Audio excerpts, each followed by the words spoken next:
মসজিদ ইনশাল্লাহ বিল্ডিং উঠে গেছে, এখন ছাদ ঢালাই হবে আজকে।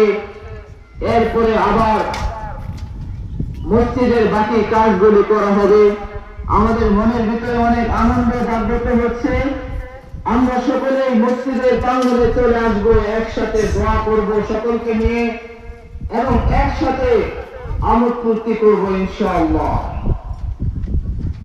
মসজিদ ইনশাআল্লাহ বিল্ডিং উঠে গেছে, এখন ছাদ ঢালাই হবে আজকে। এরপরে আবার মসজিদের বাকি কাজগুলি করা হবে। আমাদের মনের ভিতরে অনেক আনন্দ জাগ্রত হচ্ছে। আমরা সকলেই মসজিদের প্রাঙ্গণে চলে আসবো, একসাথে দোয়া করব সকলকে নিয়ে এবং একসাথে আমোদ ফুর্তি করবো ইনশাআল্লাহ।